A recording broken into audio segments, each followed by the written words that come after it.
I found out that we were being attacked. Nazuula nti tulumbibwa. We were being attacked because they said we are not learned. Bagamba ffe tetuli bayivu. We are not studied. Tetwasoma. We are not educated in theology. Tetusomye mu bya Bible theology. And yet me, I learned from my father, because he was a reverend. I learned the liturgy. I learned because we were using the hymn book and the Bible. So I learned how to prepare a message at the age of 12. I could run a service. I built an Anglican church near Namagunga, place called Kayanja. I built it. I was in high school. Every Friday I could go home to help my dad. He was a parish priest of Namataba Church of Uganda. In fact, my father, Archbishop Kazimba Mugaru, went through my father's hands. He even talks about it. So my dad could teach us how to run the Anglican service. So I didn't have to go to a theological school. I learned from him. I could bury the dead.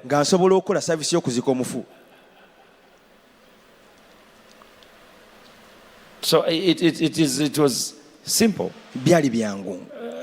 Whenever he could not go, whether bayo byange nyimbe, to the vigils, you know, last rites, reading the last rites. So my dad told me what to do, what to preach, how to put a hair in place. I began putting hairs in place when I was 15. Because they want the reverend to come in 20 places. They are doing the last so rites. He could send me. Nessa place ya white, his place white. Nga emikono gikwatira wano nga nkyambala bwenti nga nkisiza wano bwekiti kireme kugwa. I was so skinny. Nali mutono ng'ekyambalo kinene so. And I could go. Nga ngenda ne mukiikirira. At first they say naye kana akola ki. When you arrive they wonder what you're going to do. But when I started going through ante nga nanagira no. I was stammering back then. But everybody was impressed. Nenga bwe mala oweereza buli omu nga kimusanyusa. Because I had learned. Kuba nali njize. So singa bonna abaawule n'ababulizi baali bafudde nali ngenda kufuuka bishop. My point is you can learn from others. The problem is sometimes education brings pride that you don't want to learn. That's why the most educated people are the most poor people. They're the most poor people because they remain aloof. They remain aloof. They cannot adapt or learn.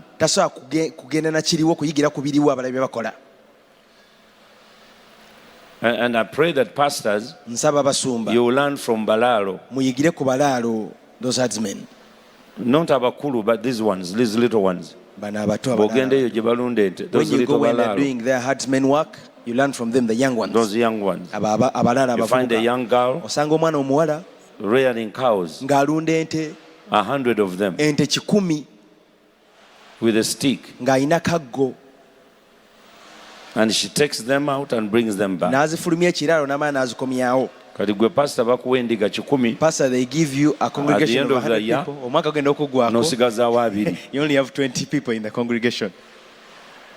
So their skills. Jesus is my shepherd. You have to learn these skills. You have to learn these skills. Watch, see.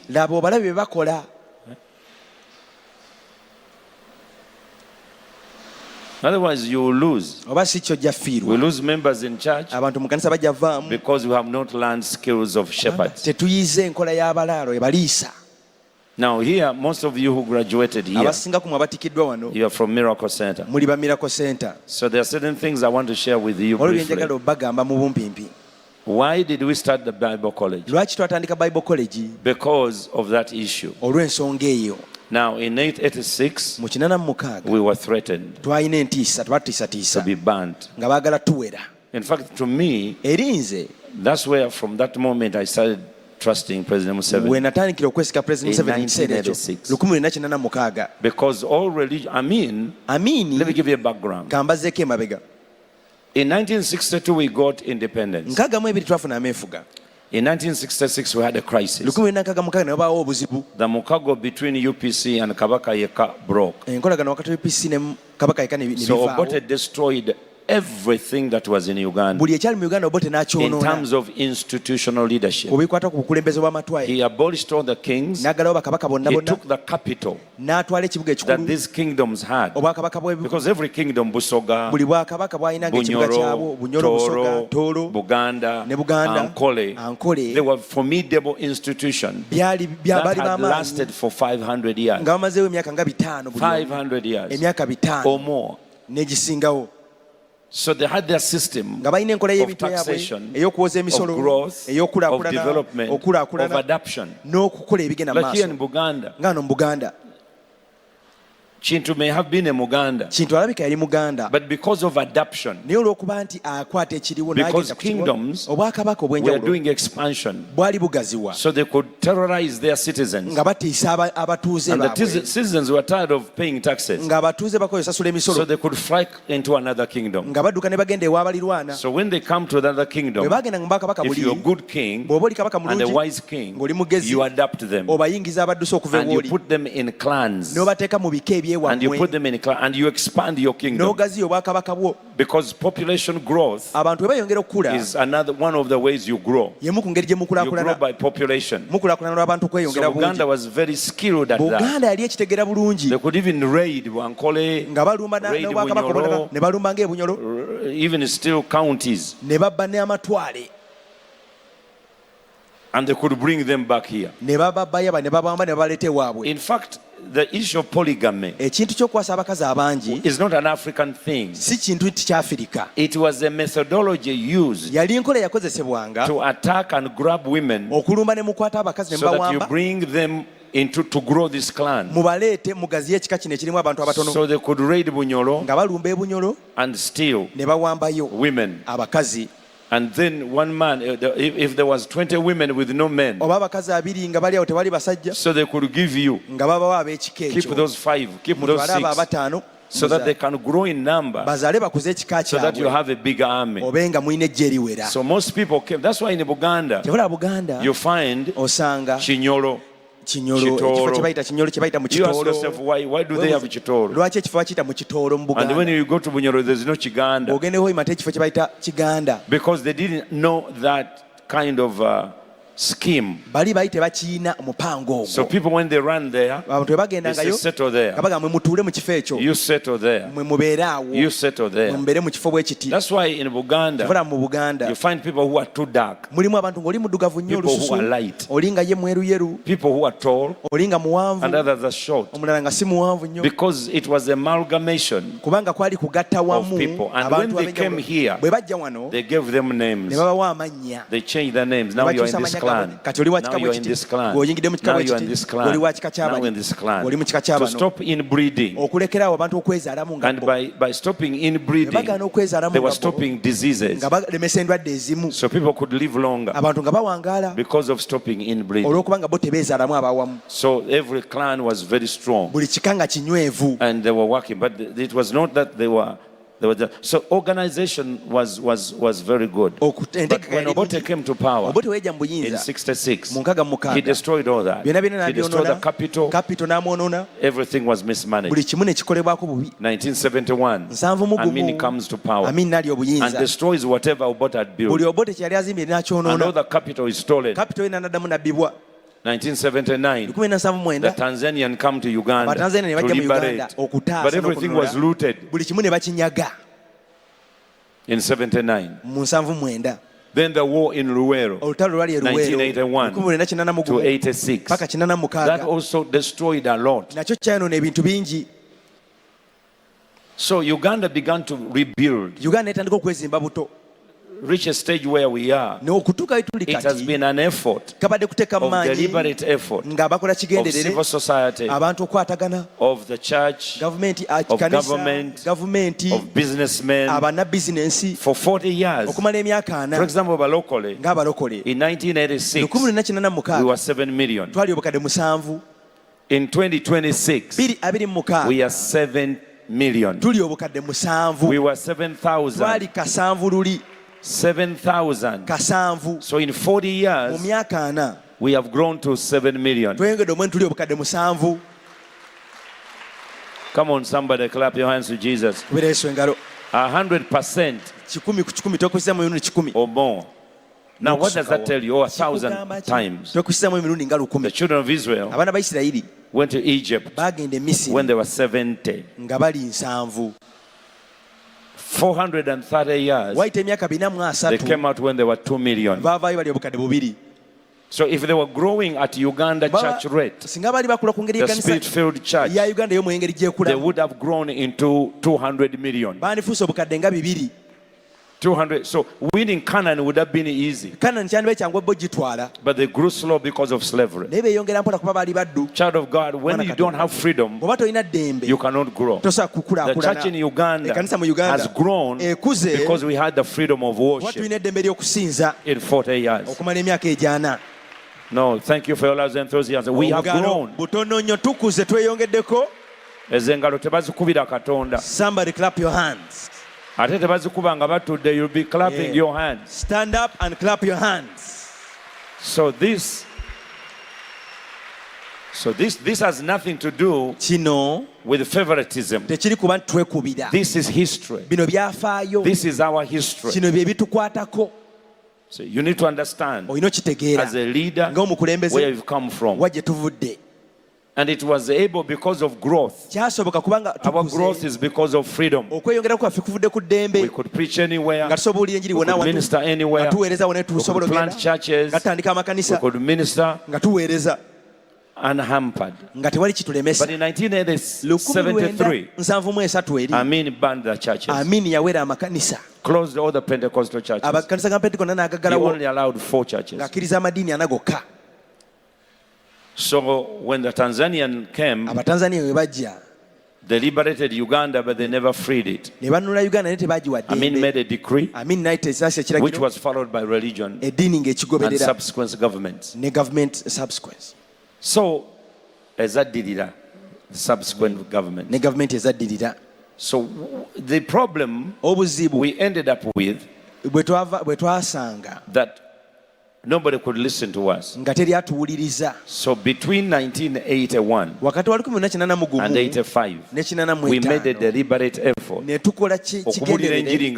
to preach crazily. But not just go preach. No. We preached open fellowship. We preached open fellowship. We preached open fellowship.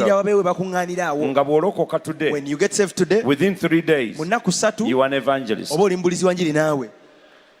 Because we knew without numbers, we are going to be defeated. So you are saved for 5 weeks. You are now a pastor. And most people didn't know what to preach. In the whole year, you could only preach Jesus Christ is the same yesterday, today, and forever. Demons leave and demons could leave. In fact, our preaching, our services lasted from 9 a.m. to 5 p.m. on a Sunday. Not because the preacher had a lot to say. Today we have preachers who are talking too much and less demonstration. But in our days, John 3:16, for God so loved the world that he gave. You focus on that for 6 months. But the demonstration of the power of God was incredible. So what drew people from cathedrals to come in Papyrus Church? Not because we were learned, we were educated. Not because we had money. People were coming into the dust. Why? Because they were being set free. They were being delivered. That's one of the pictures when you were up there. That's me. You can't believe it, but that's me. The floor is dust. The floor is dust. Now it's no longer dust.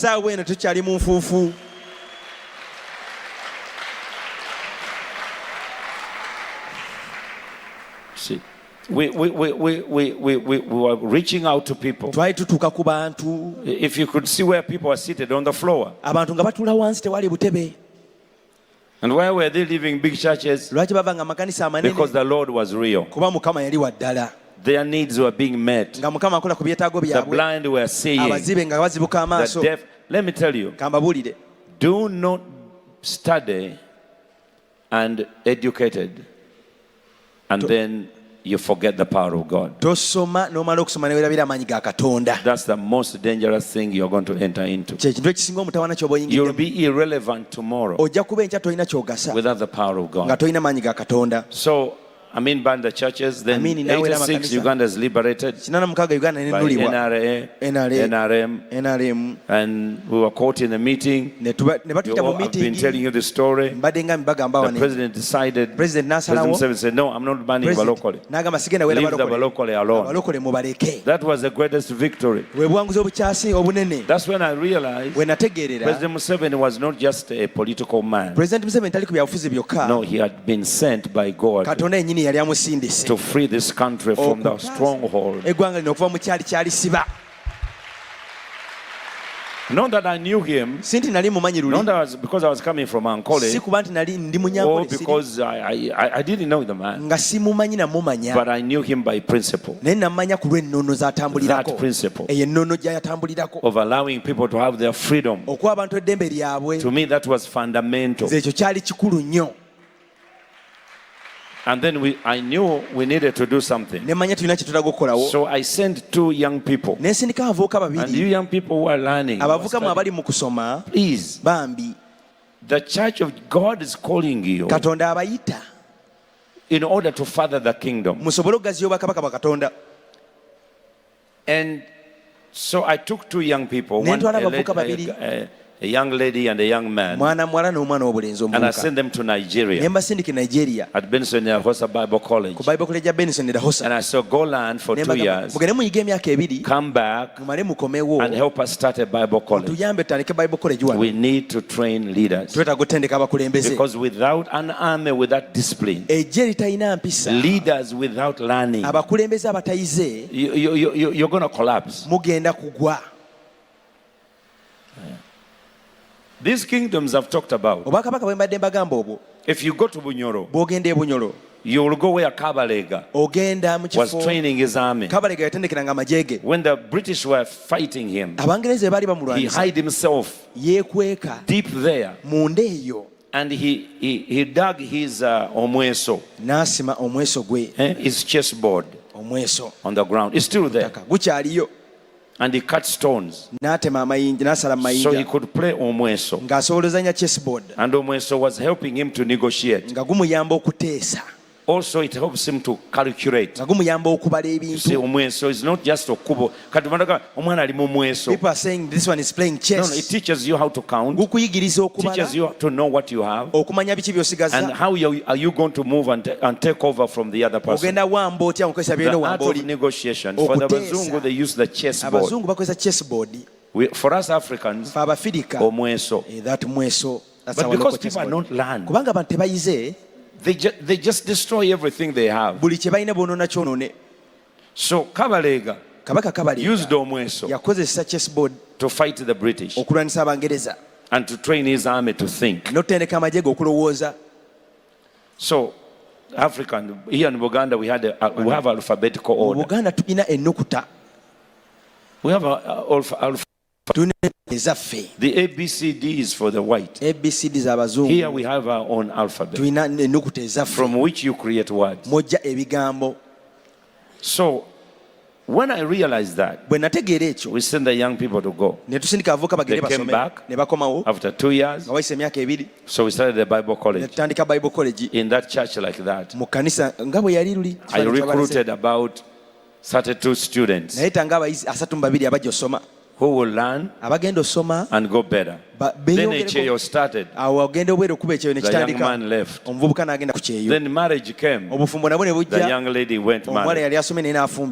Nobody was to teach Bible college. So for 3 years, we shut down. I was traveling too much. I was trying to connect. I had connected with VBI in Tulsa, Oklahoma, or Roberts University, Tulsa, Oklahoma. I was looking for classes we can learn. Elective classes that could be able to help us. Something that would have been for 2 years, we break it to 3 years, 3 months. And I was bringing in teachers. I was bringing in preachers. Stay for 2 weeks to teach the class. But because they were not there, 3 years later, Pastor Eddie had joined us from Budo, and Pastor Makoko from Nabumali.